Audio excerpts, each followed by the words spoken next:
All right. What is up, everyone? Episode 72, Podioslave podcast. It is Anthony. I'm here with Tony and Nate and maybe a few others. But Tony, Nate, how you guys doing? Good, man. I'm good. I'm ready to geek out on some nostalgia tonight with you guys and a few other people. We don't do that here, ever. So who do we have?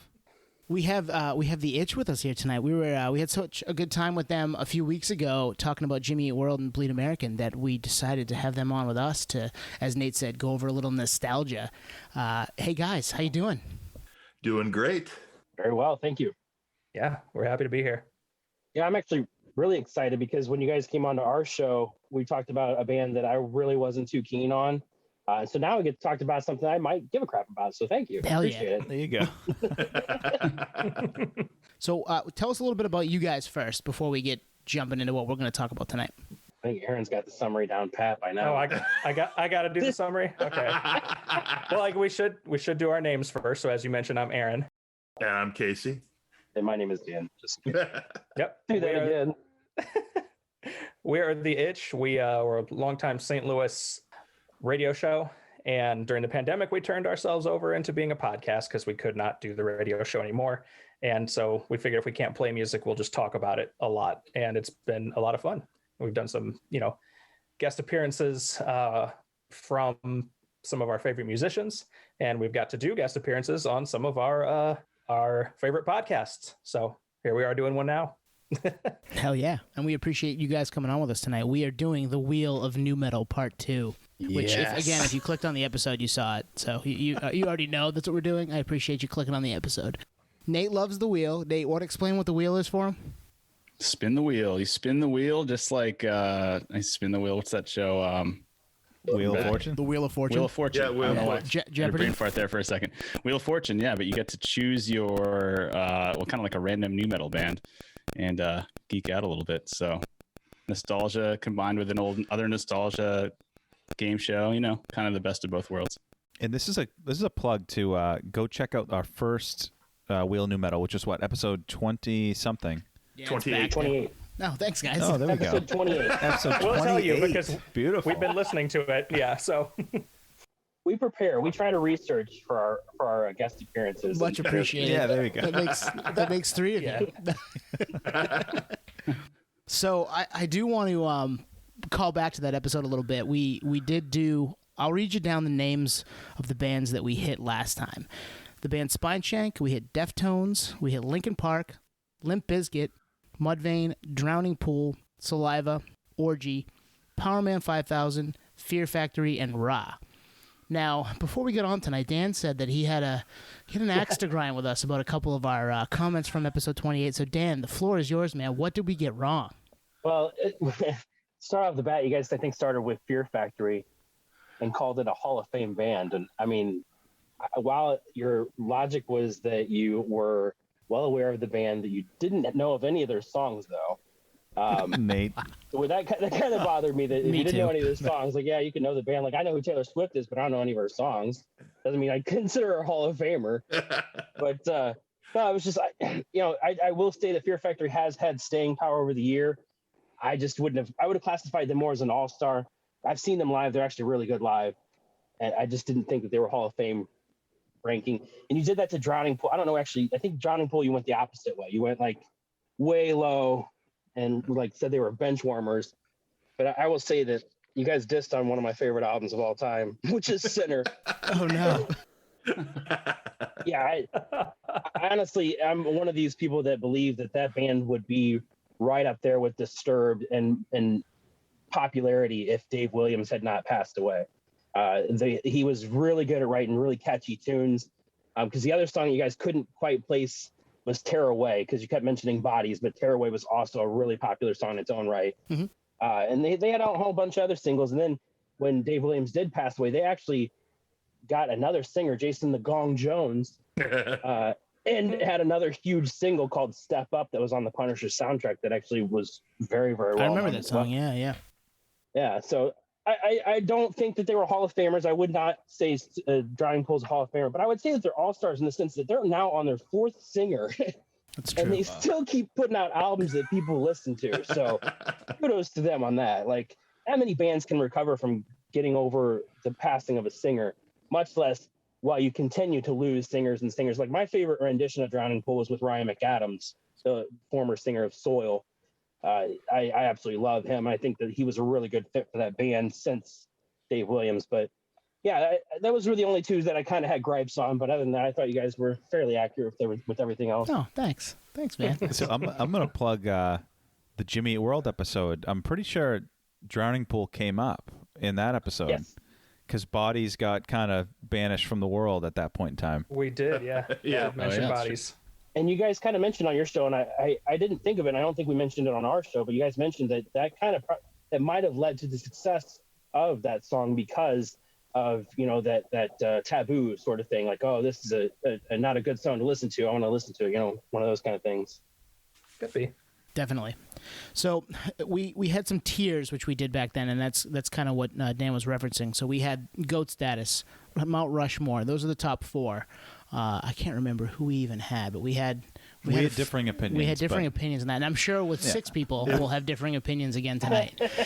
I'm pretty sure it was some of them It had to were. be Deftones, right? Yeah, Oh, it was yeah. Deftones, Linkin Park. Yep.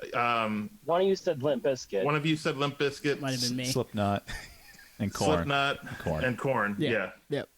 Yeah, and I mean, I stand by that still today. I know we're a ways out now. We're probably 40 episodes later, but I think I stand by that. And even not to spoil too much ahead of what we're about to do, since we don't know what bands are going to come up here. I think that largely those ones you just mentioned are going to be the pool for most, if not all of us. Mm-hmm. And no matter what, like, you know, enough time has passed now that we know who kind of more or less falls in this category and where they've landed over the years and their influence and staying power and whatnot. Totally. Yep. So we get that tier. We've got the Hall of Famers. We've got All Stars, Sixth Man, Benchwarmer, and then Casey gave us one tonight: waiver wire or designated for assignment. So these are the tiers, baby. Banished. Yeah, these are the Banished AAA, from new metal. AA. You know, maybe they Yeah. got a first start when they were like 30. You know, it's like the random flash in the journeyman. pan. Yeah. Did a particular band come to mind when you thought of that status, Casey? Like, Yeah. Yeah. Okay, that's what I thought. All right. And Dan knows exactly who it is. I hope they come up. I really hope they come up. I'm curious, yeah. Yep. And so I don't know if we mentioned it. Those names that you just mentioned, we removed from the round. Yep, those are So- good. Yeah. Okay, cool. Yeah. One might have made its way in there, but who knows? I got 51 of them here, I think. So. Oh man, there's going to be like 4 or 5 new metal episodes throughout the course of your history before this is all done. Yeah. So I think without further ado, we ready to spin the wheel, guys? Do Yeah. it. All right, I'm doing it. Let's spin the wheel. Now, we need somebody to make noises, because last time we spun the wheel, Greg did for us, but... Greg did such a good job. Oh, Yeah. Goat. Oh, just yeah. a goat right there. So the band Nonpoint, which, I mean, we have to cede the floor to our friends at The Itch, because they interviewed a couple of them. So, guys, whoever wants to lead off, let's hear it. Nonpoint. Man. Let me sell it first. We had the pleasure of interviewing Rob and Jason of Nonpoint, a couple months back, episodes 54 and 55 at itchrocks.com. And those were great. And now I'll let you guys take over the rest. You know, that's tough because, like you said, there's like, you know, if you're considering greatest of all time, like Mount Rushmore, there's only 4 bands. I don't know if I could put Nonpoint up there. I think that they've got staying power. They've put out 10 phenomenal albums. They're about to be 11. Man, I would say Hall of Fame, but they're damn near the GOAT for me. There's no doubt. Yeah, I would tend to put them up in Hall of Fame status just by staying power alone. And they've put out phenomenal albums every time. So I haven't heard as many of their albums as you guys have. So for me, they're more all-star. Again, on that staying power. And on the fact that they are just grinders. Like, these are guys who are out there. We've talked in our show a lot about workhorse bands that are consistent with releases and they're always touring and they just work really hard. And Nonpoint is really good at that, especially right now. If you go listen to those episodes, you'll learn more about how they just went fully independent, started their own label. They are a small team of maybe 10 or so people, including the band, that are responsible for the entirety of their own future going forward, and hopefully developing some new artists as well. Yep. I'm gonna go ahead and agree. I think they're either All-Star or borderline Hall of Famer, and I think for me they're probably an All-Star, but like maybe not first ballot Hall of Famer type. Like I could see him getting in on longevity down the road. They phenomenal live show. It's been years since I've seen them, but they opened for Papa Roach, I think, in Portland, Maine. Yeah. Probably 2006-ish, 2005, 2006, and that was they were awesome. They like blew the doors off the State Theater, and we were all like, "Whoa!" I mean, we knew they were good to begin with, but to see them do that, and we were like, "All right, cool." These guys, they just go up a notch when you get to see the live show, and the live show kicks ass. So, I do want to throw it to Nate, and I need to throw it to Nate just because he needs to talk about our album art. I was gonna bring it up. Nate, you got it. He's got to give us that too. But I mean, because was it Renegades? Vengeance. Sorry, Vengeance. The album art was just not great, guys. That's the one with them all cartoon figures, right? Yep. Yeah, exactly. I think I'm going to kind of probably fall around the same categories, kind of a hybrid between All-Star and Hall of Famers, right in the middle there. But for good reason, you guys made some good points that their staying power, their live show is amazing. They're super nice guys. Met them a few times. They've opened for like every band I've ever seen in the new metal scene. I feel like they toured like crazy, and they still do. And I was obsessed. Those first two albums, I like love those albums to death. Front to back albums, and just full on bangers.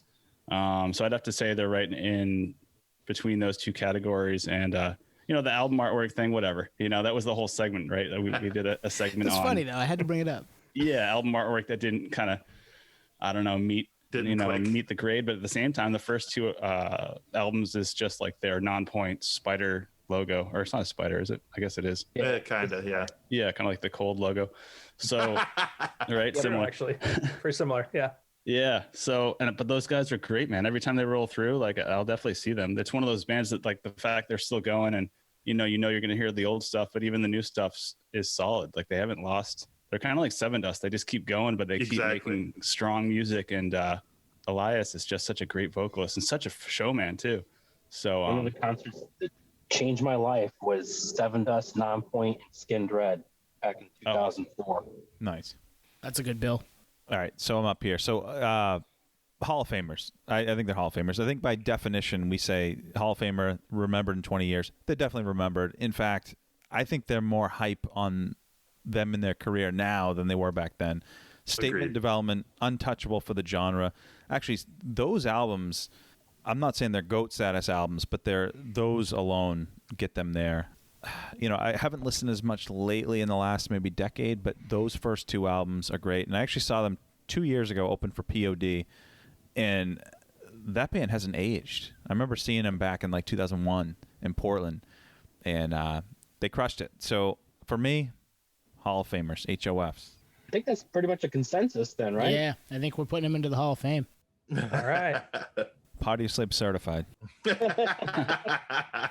I got to give us credit here. 6 of us just agreed on something. I mean, I didn't think that was going to happen once tonight, and here we are. Yeah, right off the bat. Right off the bat. All right, we ready? I'll spin it again. All right. Oh, nice. There we go. Yeah.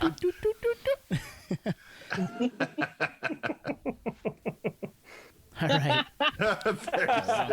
All right. Oh, boy. Oh, boy. I literally only have one thought about this band. I guess I should probably say who they are first. So the band is 36 Crazy Fists. Why don't I start? Yeah, why don't you start? I'll start. So it's actually, in hindsight, it's kind of interesting we put them in this category because I think they kind of straddled that metalcore new metal line. Like I've seen them not with new metal bands. They were kind of the it'll come to me, but they used to tour with was it Nullset? No, not Nullset. I would say Kill Switch? No, not Kill Switch. I would say for these guys, probably 6-man. They're not an all-star. They found their way onto tours, but I'm actually surprised we put them in here. And actually, wasn't there a big accident they were in? Weren't they in a big car accident? I am not sure. Everyone's like, I don't know this band. What do we do? Real time, I'm checking it out. Skimming Wikipedia real fast. Yeah. This is a classic Dan move on the itch. Yeah, Research as we go. Except I'm not actually doing it this time. they were on Roadrunner, huh? I mean, that fits. Yeah, for me, 6-band. I mean, they're not all-stars. They're not scrubs because they did have staying power, but I couldn't name a song.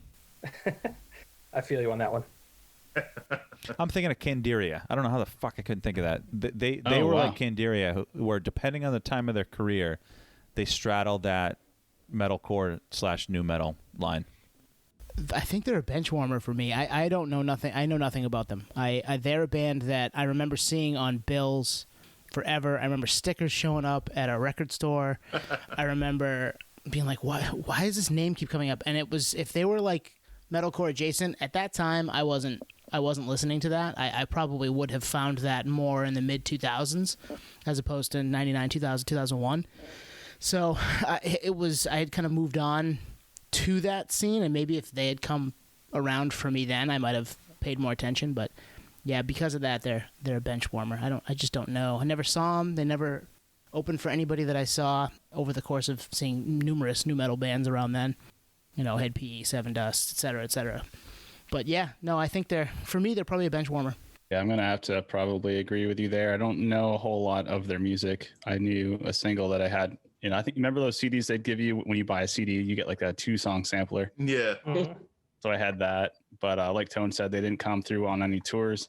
That's really when I go all in, like, okay, so I'm not going to go buy the album. It's almost like a reverse. You buy the album, then you see the show. For me, it was like, see the show, like, oh shit, I'm into them now. So because of that, I didn't get a chance to really dig deep, and I didn't go down the nerd rabbit hole to really fully give them the time of day, which is kind of too bad. Like, now that we're kind of talking about it, Tone and I, like, they were like plastered, there were CDs, there was promotion, and like we just didn't give it the time of day. But it just shows how like saturated the new metal scene was at the time. There was just so much coming at you. It's like you only have so much time. But in retrospect, also, we had all the time in the world. We were all kids, right? Teenagers. So. Yeah, true. Right. Yeah, That's right. I'll go. I'll be quite honest. Like, I remember the name. So I'd consider them a bench warmer because I don't know any of their songs. I'm almost positive I saw them either on Warped Tour or some kind of a metal concert, like a big metal concert, and I don't remember like them making an impression. So yeah, they're bench warmers for me. And if a band doesn't make a live impression, especially on Dan, then that's the end of them. Mm-hmm. And so, yeah, I don't remember anything about these guys other than I do know that the Itch used to play them at least a tiny bit here and there, because that's the only place I ever remember hearing this band's name. And so it had to be you guys. Maybe it was just for a brief season of time or like one track. I don't know. But that they existed, and they used to have a bass player named Buzzard, which is pretty cool. So I'm going to give them a little bit for that, but they're definitely bench warmers. Yeah, I would agree. Bench warmer for me as well. And if you look at their Spotify streams, that also backs up that fact. Oh, nice. How many? What's their monthly listenership? I don't know their monthly listenership, but like their main track is 14 million, and then it drastically drops after that. Wow. So that's probably the single you got, Nate, back in the day. Yeah. Blood work. Mm-hmm. All right. What's interesting too is they're from Anchorage, Alaska. So for them to even come out and have any success at all is a huge statement for coming all the way from Alaska. So good on them to even get anywhere, get signed, Yeah. That's pretty cool. They're still getting 224,000 monthly listens on Spotify. 224. Yeah. Yeah. 224,465. So they're still making a decent bang from that. About 224,000 more than we're getting. Yeah, exactly. Exactly. So is that 2 in a row of full consensus? I think so. Yeah. Wow. Jeez. Man. We're too much alike. I'm telling you guys. Yeah. I did love the GIF that you, or the clip from Shaun of the Dead that you put up. I thought that was great. Yes, it's so perfect. Spinning the wheel, Spin round it. 3. Tick, tick, tick, tick, tick, tick, tick, tick, tick. Oh boy. Oh boy. Oh. Right on the line. Is it? Hey! the joy in the six of us' face when a name pops up on the screen. You guys can feel it, I hope, through your phones. I'm just glad it went to the one like right above it because I didn't know the other band. I was like, yeah, we might have just had to skip if it was the other one because it'd be like, here's two bands in a row that nobody really remembers much about.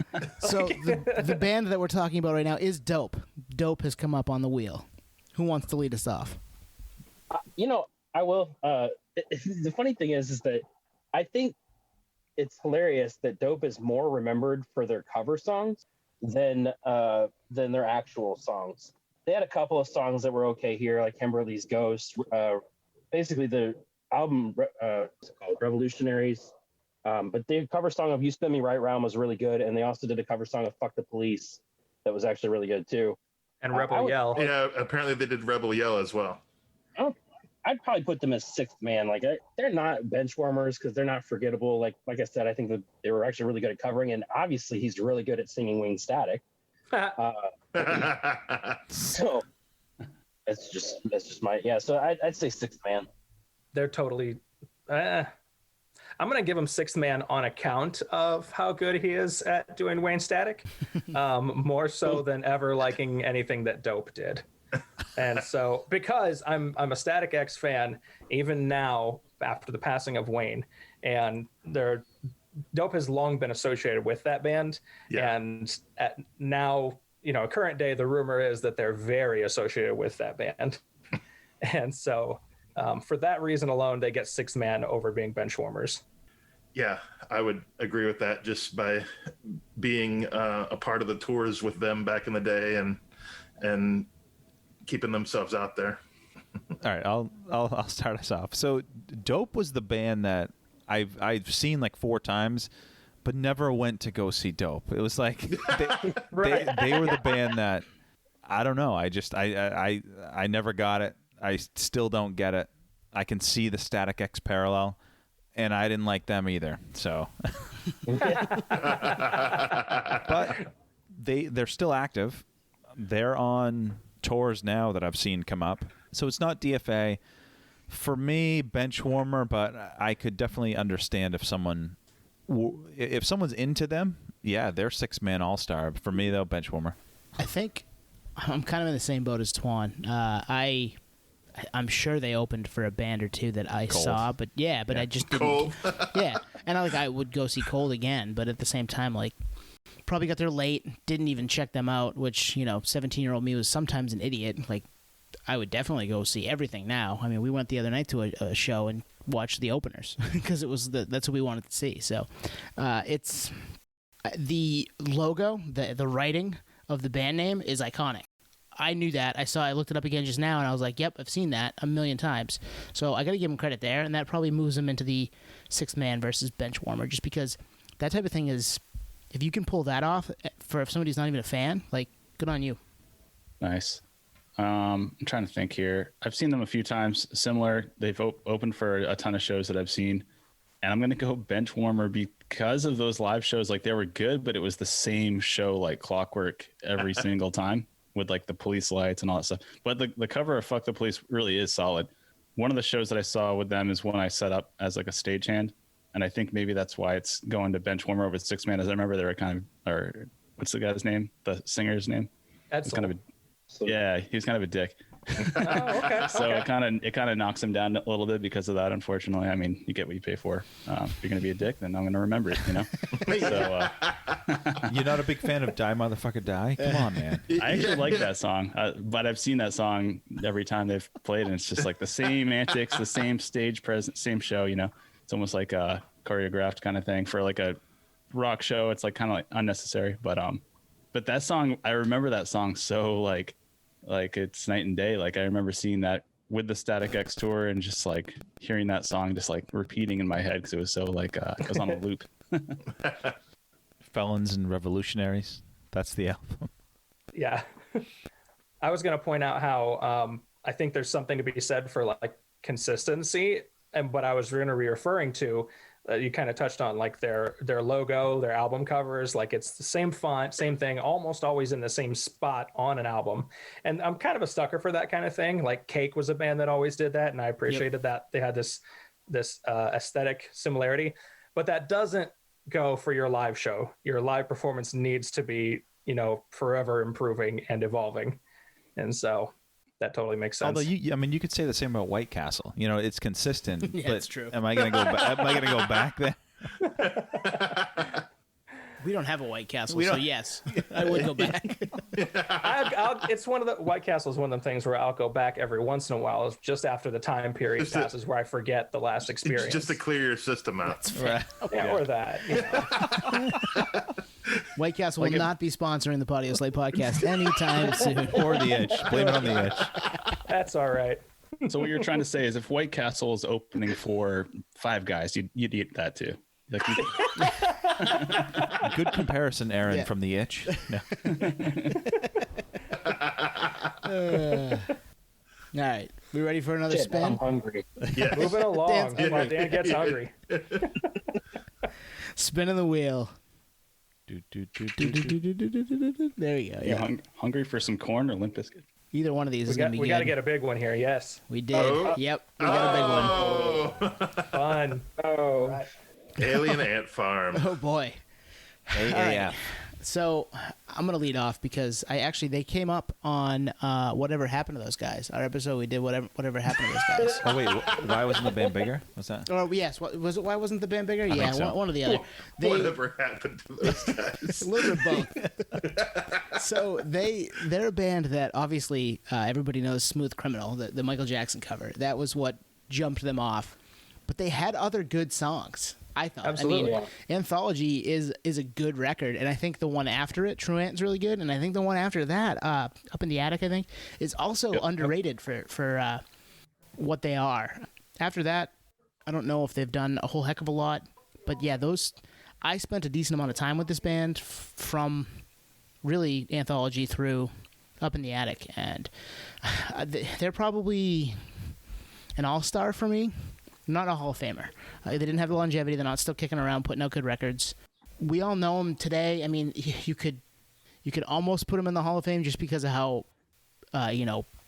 big that cover of Smooth Criminal was. But I'm not going to do that. You got to do something on your own to get into my Hall of Fame. So they're a Hall of Fame, or they're an all-star for me. I have mixed feelings on Alien Ant Farm. Like, I really do. I would say, like, I would call them a sixth man. Like, yeah, I agree that Anthology was a fantastic album, but I saw them live right after they put out that album, and the dude was a douche. He basically spent the entire concert bitching about how they were on the small stage and that they should be on the large stage, even though they had one fucking album out. And so, yeah, it just really put me off of that band because he was a very pompous asshole when the first time I ever saw them. And then, fast forward 15 years later, we got to see them at a small little venue with Head PE, and he was one of the coolest fucking guys I've met in a long time. He was very down to earth. He actually made a rhyme with his name and doing a liner for our show. So yeah, it was a lot of cool. It was really cool. So I'd say six, man. Like, I don't think that they're forgettable, but I don't know if I'd say that they're all stars because I really only think that the one album is worth anything. I mean, the other couple albums were okay, but beyond that one, like, I don't know, it just wasn't. I wasn't a fan beyond that one album. That's a compelling argument. I do love a good redemption story that you just gave us, though. That was nice. Yeah. Well, it's funny. It's like that tour should have been called the "I Grew the Fuck Up" tour. Yeah. Because both Jared from Head PE and Mitch from Alien Ant Farm were very mature, and like both those guys were, known for their antics throughout the early 2000s and late 90s. So, it was really interesting to get to see both of them and talk and meet with them at the time. That was back in like 2014, 15 or something. Yeah. I agree with that. And I remember watching that show and the one fan just yelling AAF like the entire set, and we're like, man, shut up, man. Where's that one guy who was the And if you're listening, fan? thank you. And yes, they are GOAT status. Keep doing your thing. yeah. To that guy, they were GOAT status. But yeah, no, I think they're six man, maybe borderline all-star, but they got some good tracks that I would like to listen to. But I was gonna go all-star. You guys have made some pretty compelling arguments. I was gonna go all-star on the strength of Anthology, because as you mentioned, like, that album had some good stuff. It had Movies, Attitude, Flesh and Bone, some very good songs. And I feel like Dryden had potential to be, he was a weird dude. And I think that weird people can go a long way in rock. Think of like a Perry Farrell kind of thing. Mm-hmm. And even today, like, and it's probably on the strength of Smooth Criminal. This is a band that has 3 million monthly listeners. That is a lot of listeners. Yeah. And Yeah, so that's Smooth Criminal. It's Smooth Criminal. Yeah. Milking Multiple that, versions on Twice. Spotify. Twice. Yeah, twice. Right. So the numbers are inflated a little bit, but I don't know. I think you mentioned like, why isn't this band bigger? I think that they're definitely in one of those of the bands in this genre. I think they're one of the ones that they somehow could have done more than they really ended up doing. Yeah, So if Mitch wasn't such a tool when he was younger, he probably would have been bigger. Maybe. I don't know. There's a lot of rock stars that are tools even when they're young and they still get True. famous. So I don't know. I'll give you Sixth Man though, but I'm going to put him borderline on All-Star. Yeah.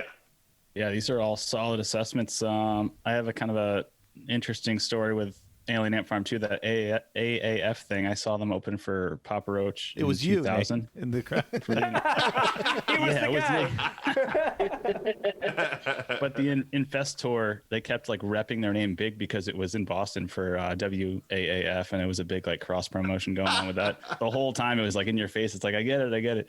Yeah. But That's good. I like that. yeah, and I liked the album, and I liked they were good. They were solid. Not as good as P Roach for that in particular tour, but and their other albums are pretty good. I feel like their name really hinders their success, to be honest, because if you kind of, Is it a bandicap, Nate? it's a bandicap big time. Is it? Oh, okay. Depending on who you talk to, it's very subjective, obviously, but all 3 albums, at least those first 3, like there's solid numbers on all those albums. It's just not consistent, and that first one is pretty consistent. Attitude's one of my favorite songs on there. The slower ballady type stuff. But I would have to probably go Benchwarmer.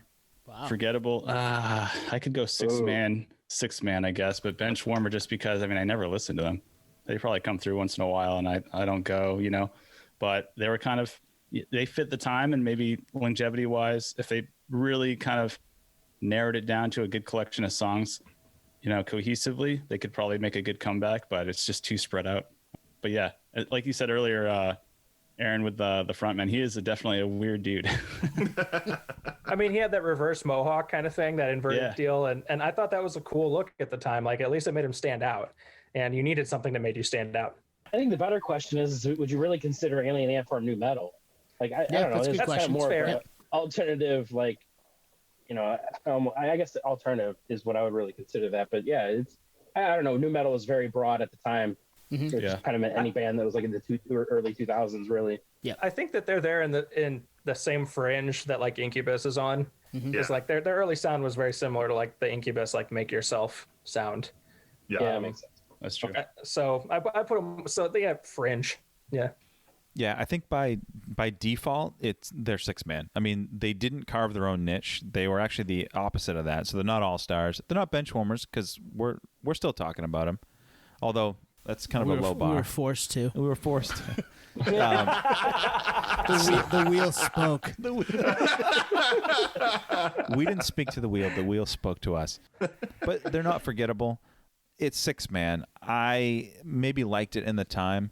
The name sucks. The name blows. Yeah.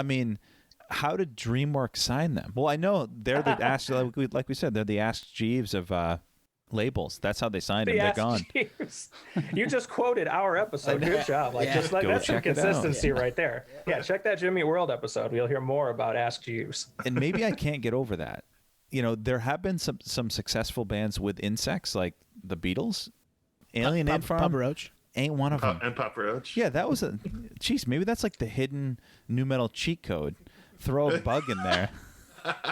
Well, it got him the Papa Roach tour. Papa Roach is really like this band was associated closely with that band, not just for the name, but they kind of, I don't want to say rode their coattails per se, but like there was a lot of association. Yeah. And it fit.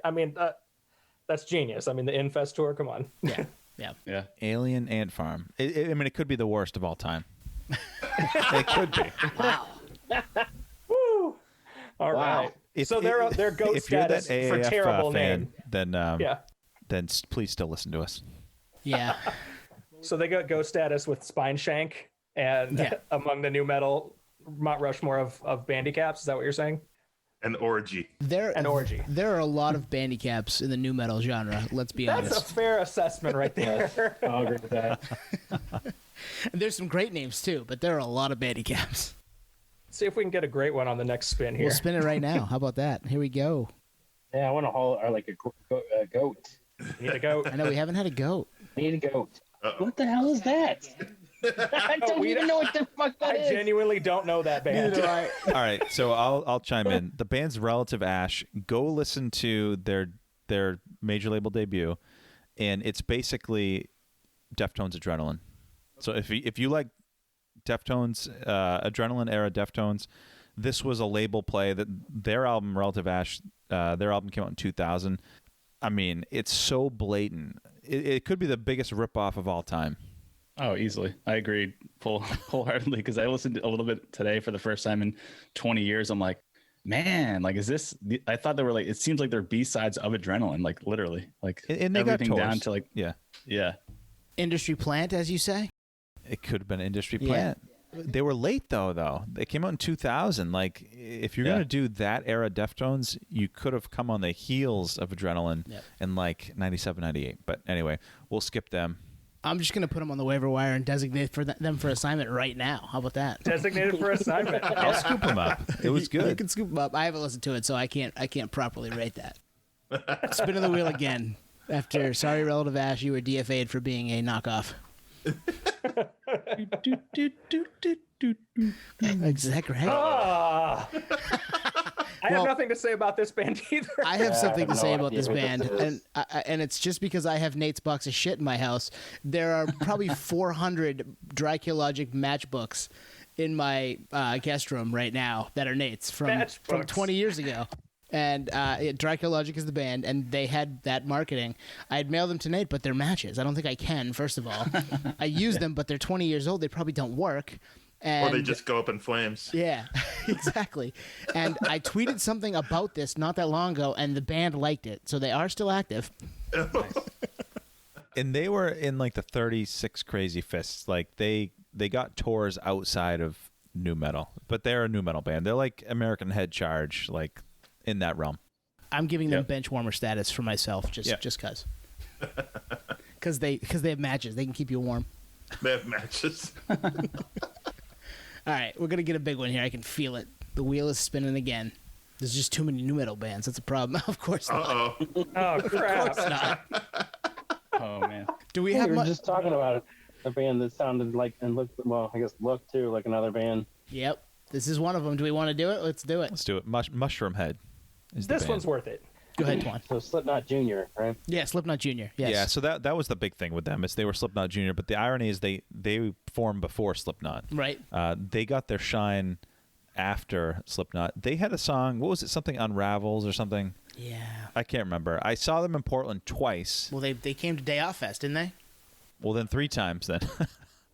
I saw them at a small club in Portland, and for the era, good show. Could I put this band on in 2021 and enjoy it? Probably not. Man, I would say, I don't have the tiers pulled up here, but I would say Benchwarmer for me. I think they're a big name, but if you take away the whole dressing up shtick, I think they're a local band that doesn't get out of the VFW. Yeah, they got like 10 members or something like that too, don't they? Just like Slipknot, like There's a big band, yeah. Yep, huge band. A big rhythm section. Which it's gotta kind of suck to be them to like have done this thing first, and then this band comes and just shoots right past you using their same shtick. yeah. They're gonna be benchwarmers for me personally. I think that they're one of those bands like Fear Factory from their previous episode that today has a bigger following than you might think. Like I've heard like an interview with the guy from that band not long ago, and the guy who was interviewing him wasn't just like, he was a very knowledgeable dude, and he spoke with a degree of reverence that I didn't know people had for Mushroom Head. And so I think that this band still has their following, and it's just I'm not part of it. And so kudos to them for that longevity, even if I'm not personally listening.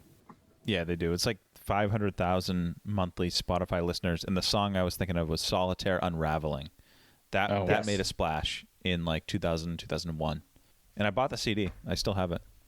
I think I bought the CD too. Yep. It was a $6.97 Bull Moose special. Exactly. Yep. And that was why. And you got a poster, which is still back here. So we'll use that to promote it. Sure, I have that as well. And we'll cut when I dissed it.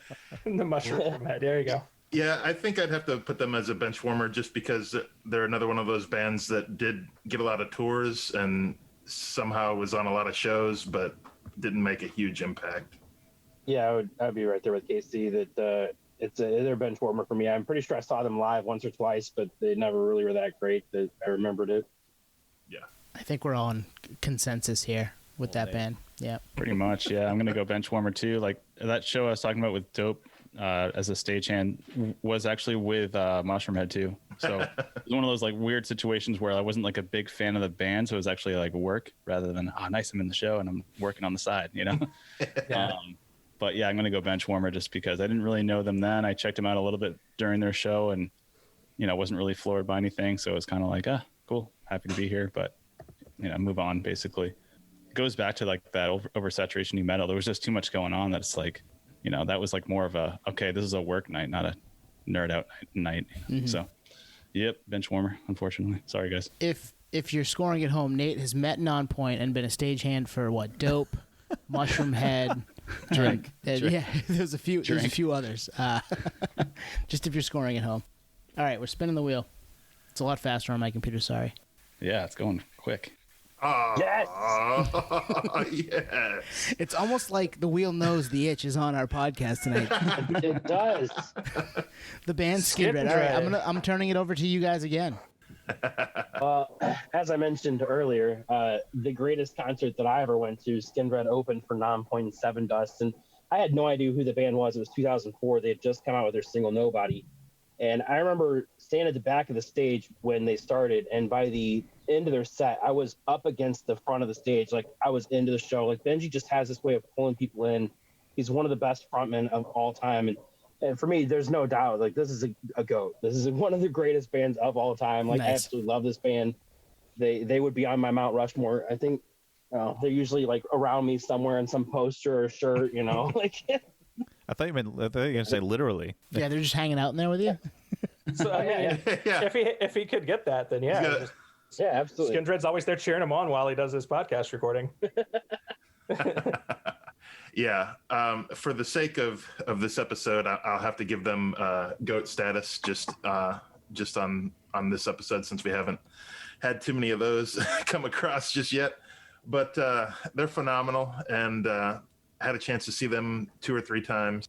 I like all their albums, and we had the pleasure of interviewing Arya, the drummer. That was a great highlight of the podcast. In my life. Nice. Right below getting married and having children. Nice. If you go to itchrocks.com, that's episodes 29 and 30. It's our interview with Arya of Skindred. No, we've said for years that Skindred is the Itch's official favorite band, and part of that comes from our backstory of them being like the first record label single that we got when we started the show. So we felt like we had discovered this new thing and this great sounding thing when we were playing Nobody. Nobody else was playing them. Nobody was playing Nobody. Yeah, at least that we knew of.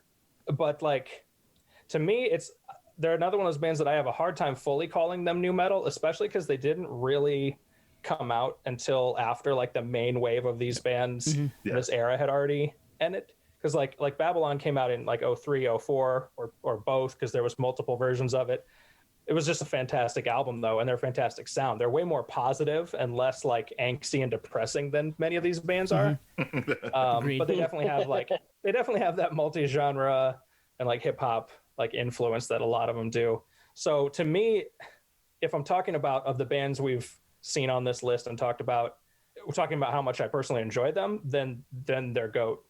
If we're talking about purely bands that fall 100% into that new metal qualifier, I don't know where I'd put them.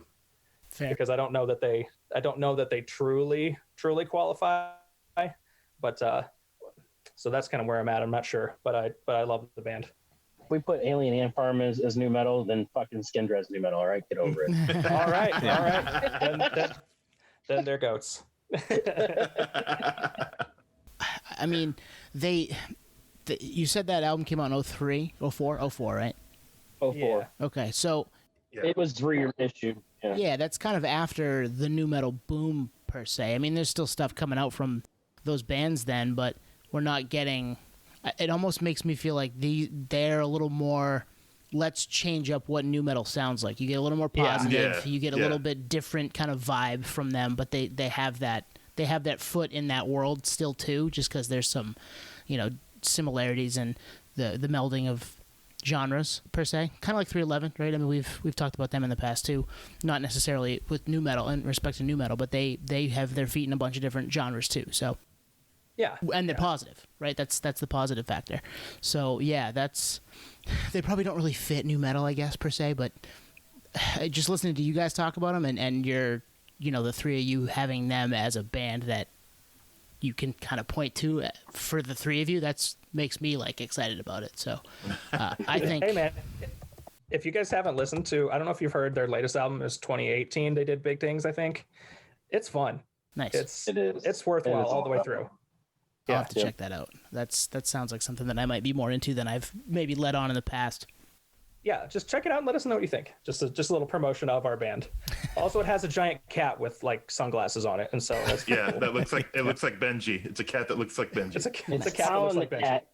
It's Colin the cat, by the way. Yeah. And I know this because I have Benji's children's book, and it's Colin the cat. Yep. I was just gonna say it's the funniest thing. Like Benji, the lead singer of Skindred, wrote a children's book that is about that cat, and it features the cat called Colin the cat and Barco the dog. It's pretty awesome. Nice. So this band, I think, me personally, I had moved on from new metal in the moment when these guys dropped. So I completely missed this era of this band.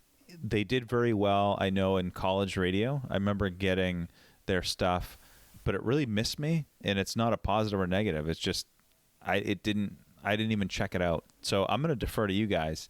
If you guys know them, I trust you guys. In Itch we trust. Yes, absolutely. Yeah, I'm kind of similar. I did see them live once, and I thought it was a good show, but I had just seen a double bill the night before. It was Elton John and Billy Joel. Oh, So it was wow. like this insanely good show, and then like Skindred, obviously a completely different style, and Yeah. obviously a way smaller venue, everything. So it was almost like I had a buddy in town, so we were just like trying to see as many shows as possible, and that was like the next day. So we went, but we were just drinking. We weren't really paying attention. We were just kind of, we're at a show, sweet. In fact, we snuck beers in and everything. I think I almost got kicked out for doing that. But yeah, I mean, the music's great. The show was really good, but similar to what Tuan said, like I wasn't paying attention when it came out, and in the show I wasn't really paying attention. So it's really my fault that I just haven't given them the time of day. But to hear you guys speak highly of them just, validates the fact that I need to, check this band out and not have it, fly by me, especially if they continue to tour. They're I like the killer live reggae. band. Yeah. I like the reggae aspect that he kind of mixes in with it. Yeah. I think that was the first single, right? One of those first singles. Yeah. Nobody. Yeah, Nobody was the big single. The Yeah. big single, Okay. yeah. We got that here. So I played that, Nate, in our hometown. We've established that you guys, like us, are also big 311 fans. And so I find very little reason that one would like one of those bands and not like the other. That's fair. Yeah, that's fair. Well, I mean, you just gave us some homework too. And don't they do your theme song? They do. Yeah. They blessed us. They Nice. privileged us to use their music for a theme song, and we're super happy about that. It's That's awesome awesome. when Yeah. you find your theme song and you're like, man, this fits us. This is great. And then it's a band you all love. Like, hell yeah, man. That's it. We ready for another one? Yep. Yes. Although I don't know if you can top that one. For you guys, we may not be able to. Yeah. Yeah, I know. Maybe we should have ended right there. There's still a shark lurking in here, I'm sure. Yeah. Oh, Oh, we got to do this one. We have to. All right, Twan says we've got to do it. It's Coal Chamber. So I'll start us I off. want to let him start off. Yeah, go ahead. You have to. Yeah. Yeah. So Coal Chamber, for me, easily Hall of Famers. They're not GOAT status. They're way above All Stars. They're certainly not six man. I still listen to them to this day. I'll put on Self-Titled. I'll put on chamber music. I'm trying to think of the album after that. It was Dark Days. I think it was Dark Days. Yep. Yeah. So and that made a splash at college radio. But the first two, in the moment, were bangers. And then 22 years later, self-titled with Big Truck and what else is on that first? Loco is the big one. Loco. Oh, that's right, Sway. Loco. Yep. Way. Yep. Yeah. And then you throw in the imagery of the band, which was like super fresh at the time, and then the imagery of the ice cream truck. Like it was just yeah, it was just, I think it was fresh at the time. And Dez is a great front man. Obviously he did Devil Driver, which is they're still kicking around. For me, Hall of Famers. And I'm probably it sounds like I'm going to be the highest on these guys. I saw them back in the day several times, and I don't know. When I think nu metal, they're one of the first bands that come to mind. Like the epitome of nu metal in terms of how they dressed, how they acted, the sound. I mean, go listen to the intro of Big Truck. Like, come on. That's the poster boy of nu metal intros. I was going to say, for me, they get at least all-star status just for Loco alone. Yep. Is that it? Is that all you got? Oh, that's pretty much it. Okay. I mean, I accept it, but you got to prove it to these guys. Yeah. I will give you guys what you're saying. I think that Twan is spot on with Cold Chamber being one of the poster children for the sound and look of this era. We talked about how Skin Dread was like really fringy. Cold Chamber is right in the dead center of what this stuff is. And I will give it to what Casey said. Whenever I get the urge to listen to this style of music from this era, Loco is definitely one of the first tracks that comes to mind that I go to. I'm not gonna lie, I don't go too much farther into Cold Chamber from there, but that song will always have a place. And so I can't go as high as you guys did. I would probably give them 6-man, maybe all-stars, maybe, probably not. That one hurts. I gotta go 6-man. You're gonna hate my turn. Oh no! Sorry, not to break your heart, but Yeah, I have to agree with Aaron on this one. Like, I would go with 6-man as well. Like, I was a fan of them early on. Like, like Casey said, Loco.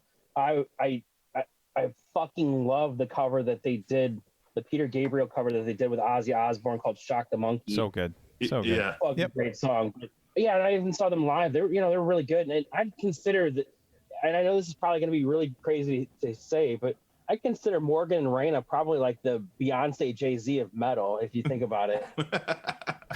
Morgan, the drummer from Seven Dust, and the bassist from Cold Chamber, Raina, are actually married, and they've been married for years. But I've always considered them like that power couple in all of metal. Like, I don't know. That's actually what I know them more for than their music. I didn't know that until right now. So Yeah. Cool. They've been married for years. Yeah, a little tidbit. Isn't that Enemy by Seven Dust about Dez? Isn't there some beef between? Ooh. Oh, I think you're Dez right. and- I think I knew that. I think so. I remember reading about that, geeking out back in the day. Yep. But nonetheless, I'm gonna go 6-man on this. Sorry, guys. Or sorry, Twan. Interestingly enough, I was more of a Devil Driver fan. So when this band broke up and Devil Driver came along, I was like, oh, actually, I like that band. So interesting, almost like a Nirvana, Foo Fighters type thing. Like, I like the band after. But Cold Chamber, I thought they were pretty decent, but I never got like full on fanboy on them. I never saw them live. Got to say that. I missed that tour in Portland that you saw, Twan. I think that was with Drowning Pool, right? Yeah, then they headlined too. They were on the Jägermeister tour with Tree and Drowning Pool, and I can't remember El who else, Nino. but El Nino. So Yep. El Nino, yeah.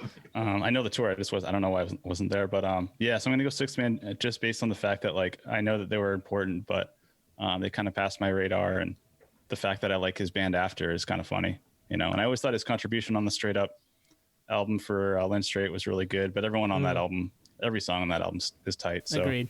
Yep. yeah, so I'm gonna go 6-man. Unfortunately, maybe I need to dig a little deeper. Yeah. Listen more. I think I'm in the same boat. I need to dig a little deeper. Yeah. But for me, I was scared of Cold Chamber. So the aesthetic didn't hit me correctly, and I was like, nah, I'm out. And that made them, for me, still a bench warmer at this point, because it was just a band I could never get into, and it was the aesthetic. Tony today would not do that, but Tony, when he was 15, was like, no, get away from me. I want something else. I could see that, because like Well, and you knew me then too. In '98, they were around for the first like wave, first 1.5 wave of new metal. Like this was before a lot of the bands on this list. Like they were caricatures of Coal Chamber, and I think if you got into them, as Nate says, in real time, which I remember, 8th grade, 9th grade, being into them, and maybe that's part of it too. If you came in late. Or maybe you just don't like them. Maybe that's what you guys just don't like them. Yep. Jeez, I mean, they're fringe goat. I got to be honest with you. For me, I did find out that apparently Raina and Morgan are more like the Kanye Kim because they have since divorced. Oh, they have since divorced. Okay. Yes. They've been together for years, so I don't know exactly when they got divorced, but yeah, they had a daughter together and everything. And I want to follow that up. We don't need to go into it in detail here, but I recommend that listeners go to Wikipedia and look up Seven Dust's song Enemy, and you will find out exactly what it's about. And it's angry. Morgan was pulling no punches. So pause right now and go look that up, and then come back because we've got another one. We're going to spin the wheel again right now. Need a banger here. Need a banger. Oh, yes. Oh, yeah. There it is. Yes, the banger we've been looking for. Head to planet Earth. Who's leading off? Dan? Sure. It's funny because I absolutely love this band. This is one of my favorite bands of all time. We're talking about Head PE. We actually, they keep putting out great music too, even after 20 years of music. I would probably put them up there at Hall of Famer. I don't think that they're greatest of all time because there's still albums in there that I would choose to forget. Like the fucking one that came out in 2004 was just awful. But yeah, other than that, like I think that they're a damn good band, and they've continued to put out great albums over the year. I think after like 10 albums, I think 9 of them are really good. Was 04, is that Only in America? Yeah. Yep, Only in that's it. America. Only in America. That's the one. It was his solo rap project that he stuck a Head PE label on. Yeah. We saw them live on that tour at a tiny little pool hall in Portland, Maine, and the show was great. I mean, they played Serpent Boy, they played Waiting to Die, they played some other stuff, though it wasn't all that record. But I mean, I wouldn't tell you to go back and listen to that record right now because it is a tough hang as far as lyrics go, and it is very cancelable in 2021. Yes. It's a garbage Yes. album. It's garbage. Like the whole entire thing is just, there's not good music. There's no solos. Like his raps are repetitive, and it's just a bunch of curse words being repeated.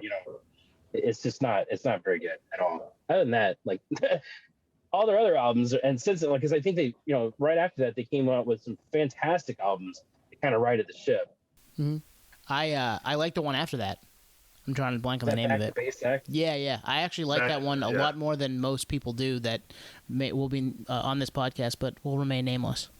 It's funny, is I agree with that. Like Back to Basics, like the 3 albums after that were fantastic. Back to Basics, Church of Realities, and New World Orphans, I think. Or no, I'm sorry. Yeah, New World Orphans. It was Truth Rising. Oh, yeah. Yeah, it was Back to Basics, Truth Rising, and then New World Orphans, which I loved all those albums. I think that they redeemed themselves. It took a while, obviously, but yeah, I would say that they're Hall of Famers in my mind. I mean, they've been around for 20 years. They're not quite the greatest of all time because they've had their follies, but I do think that they're Hall of Famers. Yeah, I would agree with Hall of Fame status because they had some of the early albums were fantastic, and then actually a lot of their newer albums, Stampede and Class of 2020, I really enjoyed those albums. So they're Hall of Famers for me. And Forever was a great album too. They're a Hall of Famer for me, and they push up on GOAT status. But you're right, there's enough stuff in the catalog that kind of just keeps them out of that Mount Rushmore. But I mean, self-titled, Broke, and I even like Blackout. I know Blackout was more label pressure to be a little bit more radio friendly, but there's some good songs on that record. We've talked about it before. Oh, yeah. There's some really good songs on that record, and I like Back to Base X. And in the moment, I liked Only in America because we were 20 and stupid, and looking back on it now, I'm like, nah, this is terrible, and I know it's terrible. But I got to see them live on that tour. It was the second time we saw him, and it was. I mean, I got a black eye at that show because I pushed somebody down about as hard as I ever had in a pit, and he punched me trying to grab my shirt on his way back up. So, just an awesome show. Like it was just a tiny little room, and we just killed each other. It was great. So yeah, they're Hall of Famers for me for sure. You and I definitely have different memories of that tour because I saw them on that tour and they didn't play anything else besides everything that they played on, at least my set list that I got to see was from Only in America. And I was so fucking mad at the end of that show. Man. I actually, if you listen to one of our episodes, when I think it was the episode where we talked about class of 2020, I hated this band for years because of that show. I literally did not like them and didn't play them on our show. I didn't even want to listen to their music until about, I think it was like 2012 or 13. Like it took me a long time to get over them.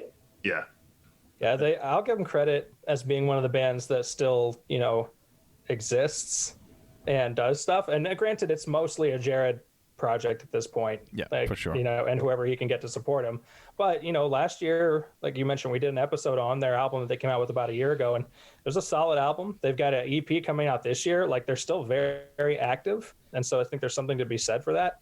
I'm probably the dissenter amongst all of us. I got to give them all stars at best because I've never loved them that much. And a lot, especially the early albums are the ones that they like became most known for, but they're also like so terribly offensive so much at the time. Like I just don't enjoy listening to like that kind of stuff. I'm glad that Jared seems to have matured as he's grown up, as we'd hope that all people would.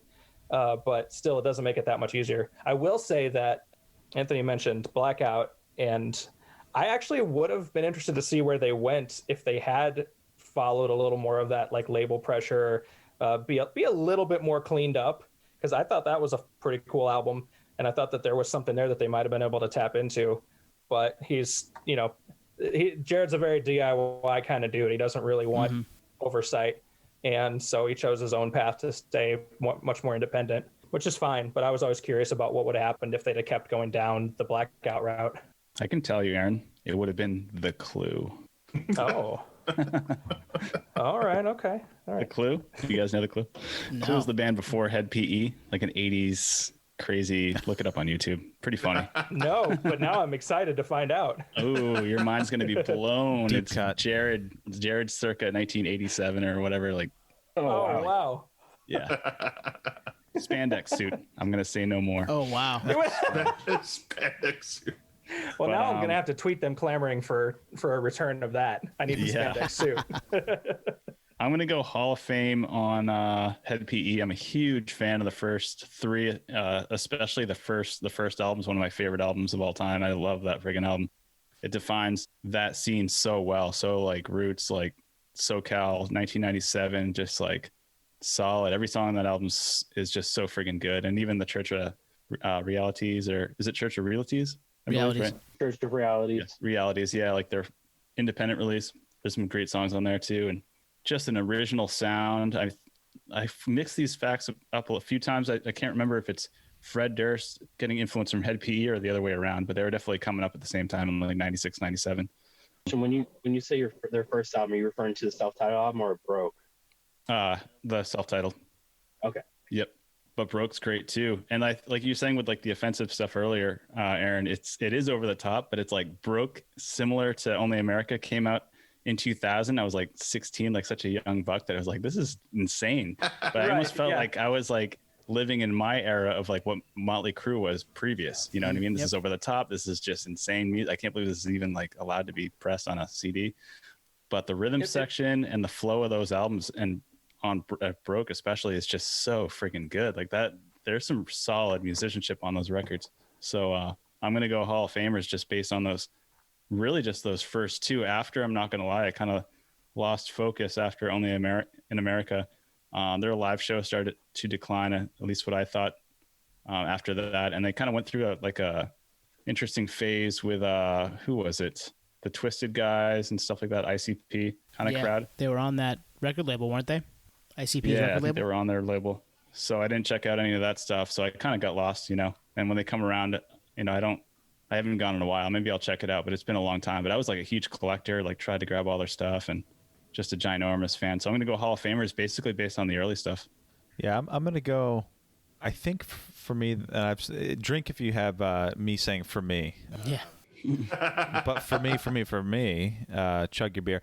They're all stars, and it's guided by the early catalog. I think Self-Titled is great. I think Broke is great. I think Blackout has its moments, and after that, I didn't really check them out. I did check out some. Actually, I think when we had an episode where we talked about 3-album run of them, and I revisited it, and man, I'm gonna stick to those first couple records. So for me, they're there you go again, all stars. So consensus there is what, Hall of Fame All-Star Fringe? Yeah, right around Yes. there. Yep. The self-titled record is so fucking good. I'm sorry. Honestly, it's not as vulgar as what you get with Only in America or even some of Broke.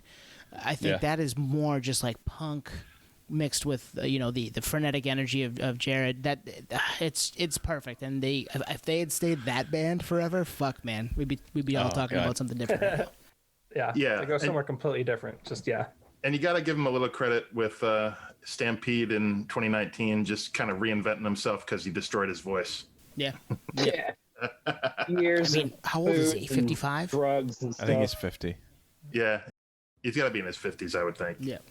Yeah, especially knowing that he's been around since the 80s. Yeah. he is 57. Yeah. Yep. I knew he was older. Wow. Yeah. Jared's been doing this for a minute. Yeah. Good old MC Underdog. He was pretty much 37 when he, hit it big. Yeah. Close to it. Yep. Which is pretty old when you think about it. Yeah. To be just breaking that out genre. like that. Yeah. Yep. Yeah. All right, so what do we got? Did everyone go that round? Yeah. Yeah. All right, you want to do one more? One more, and then we want to get the Itches Rushmore for each of you guys Ooh. after this. Okay. This one can't suck either. Oh boy. All right. Okay. Doesn't Didn't suck. you do this one last time? We do No. this one last time? No. Nope. You gave your personal Mount Rushmores, and two Right. of you, I think. Okay. Yeah. So the band is Slipknot. I'll start. I mean, their GOAT.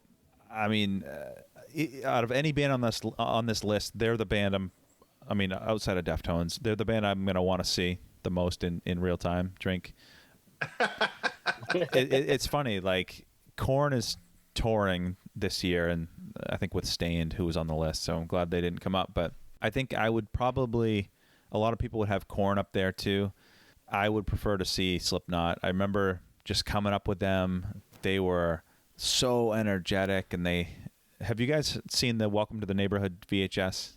No. No. It was like a promo item that Roadrunner put out to promote these 9 nutty crazy dudes from Iowa, and it's just that. It's just like, this is a movie. You watched it and you were like, this is a movement. It's unlike anything I've ever seen, and I think I got hooked back in '99, and nothing's changed. I remember downloading on Napster, and I'm still here for it. I saw them in 2019. There's very, very few bands from this genre and from their ilk that I could say that, and they could be one on the go list. Mic drop. I don't know. I definitely think that they're Hall of Famers. Like Slipknot is a band that have always made an effort to go out and see live. There's times where I absolutely love their live show, and there's times that I wish I would have left halfway through the fucking set. Like I don't know. It's just I have a really kind of love-hate relationship with this band. Like I love a lot of their stuff, but then I'm not a huge fan when he just like sits there and screams like all the time. Like I like his melodic singing. He's got an amazing voice, do a lot of stuff with it, and I tend to like those types of songs better. And like the last time we saw them live, it was just like they were ready to play a metal show, and I was not ready to watch a metal show. So that's kind of. I do think that they're Hall of Famers. I wouldn't call them greatest of all time because there's still albums and songs and stuff that I could do without from them. Yeah, they're. I could see how a lot of people would put them on GOAT status, but for me, they're more Hall of Famer than GOAT. It's mostly because, Corey Taylor just has such a wide variety of styles that he wants to portray. And You didn't say his name right. That's true. Take two. Do that again. Okay, sorry. CMFT. There you go. Corey motherfucking Taylor. There you go. But no, you're good. But I don't know. For me, Slipknot is just kind of like what you were saying, Dan. Sometimes just the constant screaming, I tend to shut it off after a while. This is a tough one for me, especially because I'm very torn between like my personal like opinions and how much I like a band and looking at them like historically and overall as part of this like genre and its influence. And so for the former, I've never been that huge of a Slipknot fan. I don't probably know more than an album's worth of their songs myself. But the fact of the matter is that they are one of the handful of bands on this entire list that people still make a big deal out of it when they make new music, like a really big deal. Yeah. And part of that is Corey and his diversity. And it's Stone Sour. Now you got his solo stuff and all his guest appearances. He's just and his outside of music things. He's just a huge personality. So I think he's one of the biggest rock stars in this entire list. And for that reason, I would put them in GOAT if I'm just making like a subjective or like an objective like list. For me personally, they would be, I'll still give them Hall of Fame, but they wouldn't be GOAT. One comment. I think they could be the biggest they've ever been right now. I would agree with that. Yeah, Right. I'd agree with that. Which is And who else which can is you say that about? Yeah, Yeah. And I'm trying to like echo what you said. Say it objectively, and I don't know if many of them can. No. Yeah. I think they might be the only one, like at least to the top of my head anyway. Well, and it's like you said, I think it all goes back to Corey Taylor. I mean, he's made a name for himself. He's gone out there now. He's doing a solo effort that has already, it's got us talking about it, obviously. But it's not just that. Like, he was also doing Stone Sour, and he's just made a name for himself. Everybody knows who the hell he is, no matter what spectrum of rock you've been listening to. Mm-hmm. Totally. I'll go. They're GOAT for me. And if you had asked me this question 10 years ago, I probably would have told you no. They're like, I don't even know. They might have been sixth man. I would have been like nice because I knew that they meant a lot to a lot of people, but I was not into them. And then Nate talked me into going to see them. When did we see them, Nate? 2012, 2013? That summer? Before you left. I want to say it was like 09. Am I wrong? Maybe it was 09 or 10. So we saw them down at Tweeter Center, which I don't know what it's called now. It's a massive outdoor 20,000 venue. And Great Woods for the OG fans. Yeah, right. Great Woods.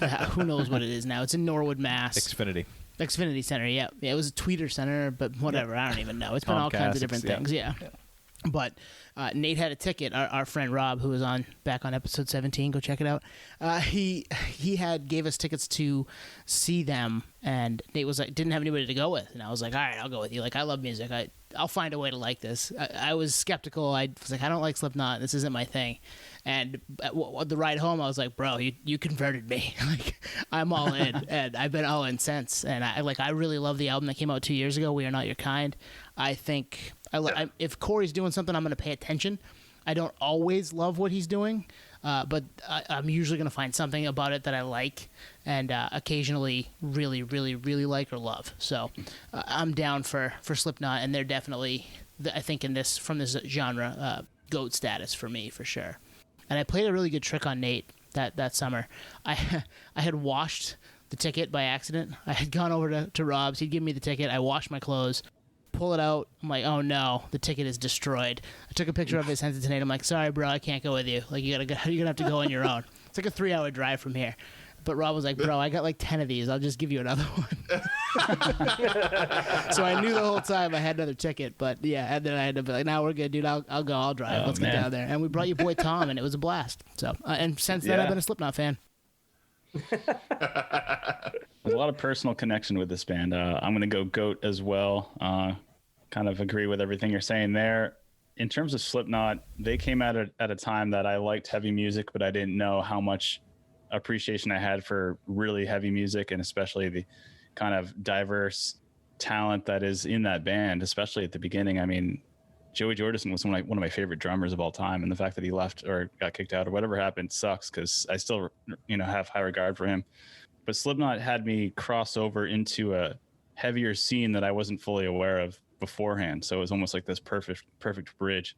And Maine's got a pretty strong, heavy metal scene. So I was working on like the, fishing docks in Maine. It's very stereotypical, like Perfect Storm type stuff. A bunch of grumpy old men playing metal, talking all sorts of nasty stories from prison and stuff like that. And it was like this perfect atmosphere for Slipknot, like especially the early stuff. So I'm like, I fucking love this, man. It's painting the picture perfectly on this, cold waterfront, blue collar type situation. So I just felt I went in, head first and just checked out all their stuff. And like you said, Twan, I think I'm a bigger fan now than I was even then because they continue to progress. And Corey's a great guy. I think that adds to it. He's a super nice person. We've met him a few times and made me more of a fan than I already was. Drink.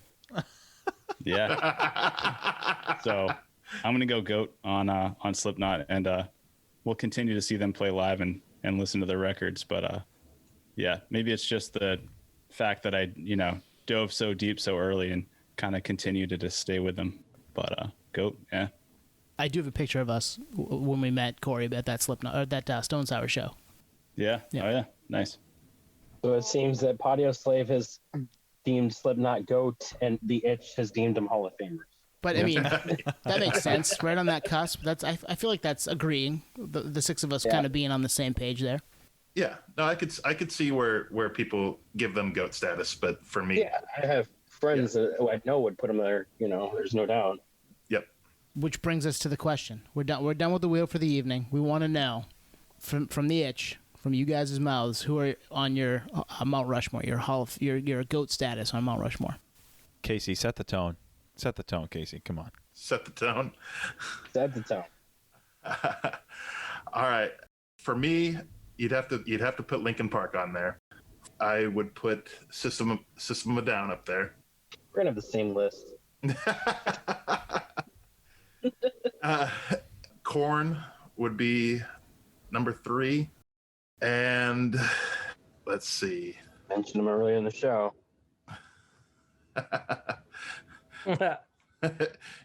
You mean Skin Dread? Yeah, that's exactly what I mean. I don't know. See, Can you bring that list up by chance? yeah. Thank you. That was it. Thank you. All right. I knew it was something I was missing. I couldn't remember off the top of my head. Let me guess. Dan, Crazy Town? Yep, you bet. That was. Man, I wanted definitely it. Crazy Town to come up. I really wanted him to come They were up the in this DFA episode. band. Yeah. Yeah, No, they were not. But they were borderline. if you put Rage Against the Machine as new metal, then they would have to be up there for me.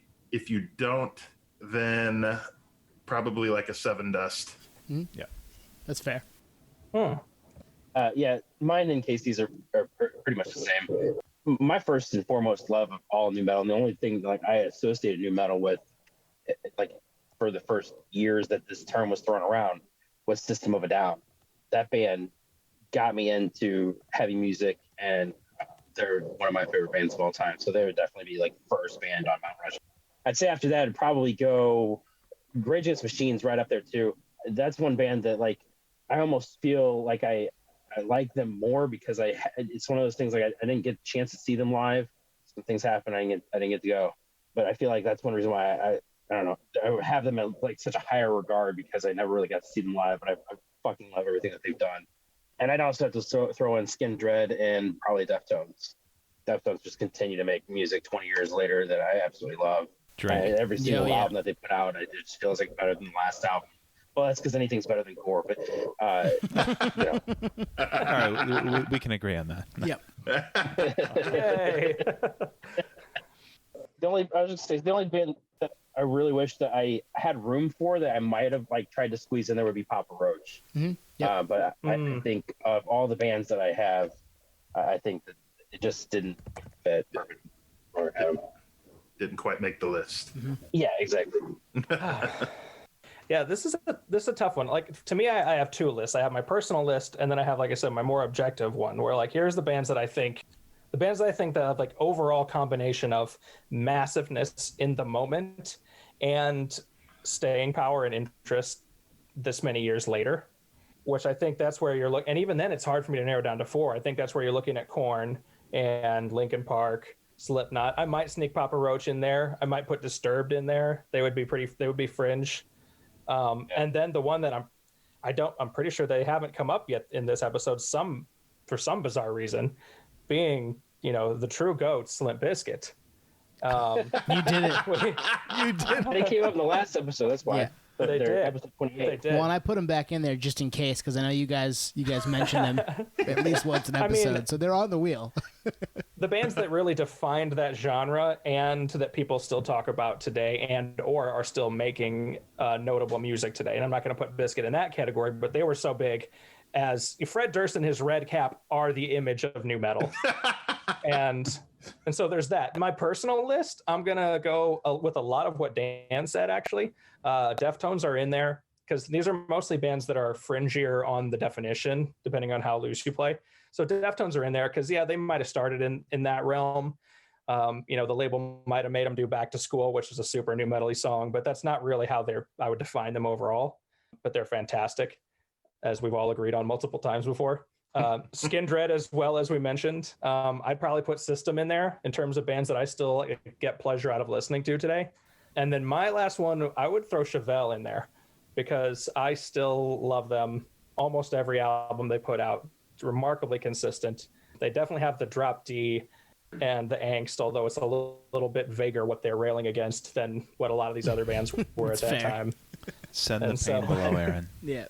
Another band right. I would say is like right by our cusp. It would, for all of us, I know, would be Breaking Benjamin. We've all been huge fans of that. Like, they're huge in St. Louis because they just keep coming back to the city and playing live. Like, they just know they're going to sell out, so they play here like every other year.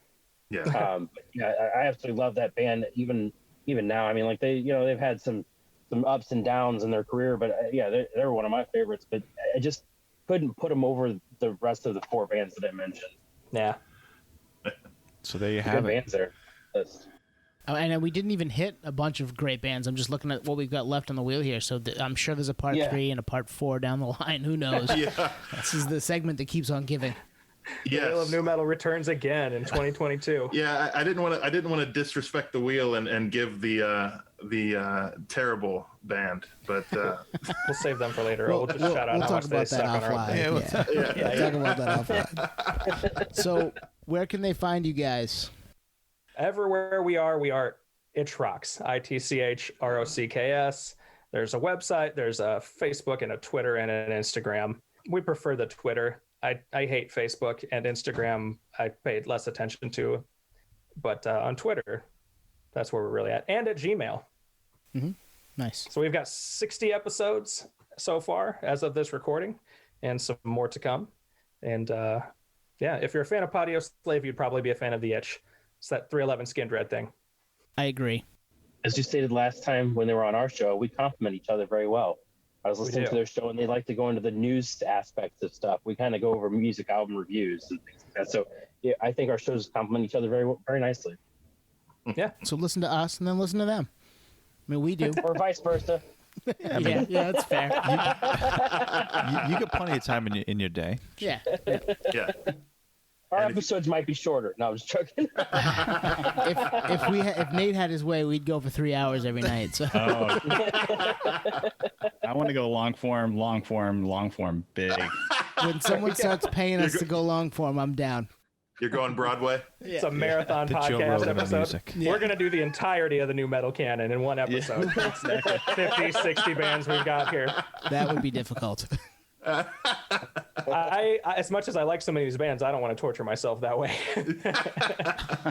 There'd be a lot of next DFA, next DFA. Next. Everybody's DFA. The roster's full, guys. I'm sorry. So yeah, hit those guys up on Twitter mainly, but you can check them out on all those other platforms as well. Download them, subscribe, rate them too. Do that for us as well. If you've this is your first time listening to us, go ahead and hit that subscribe button. And yeah, I mean, we're excited to do this with you guys again, and hopefully down the line, someday we'll be able to do it in person. That'd be fucking awesome, right? Yeah, that'd be right. That would. Yeah. I've seen how beautiful Maine is. It's beautiful. I do have a twist, though. The next round will be the top 8. Channeling back to MySpace, your top 8 friends. We'll do the top 8 MySpace bands, nu metal bands. Ooh. Okay. There you go. Okay. All So right. Nate, you can squeeze in Trapped. Oh, He and did drop it. there it is. Yep. All right, that's probably a good place to stop here.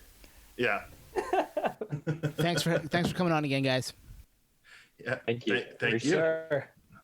Thanks, Cheers, guys. guys. We will be back next week, and we'll see you then. Bye, guys.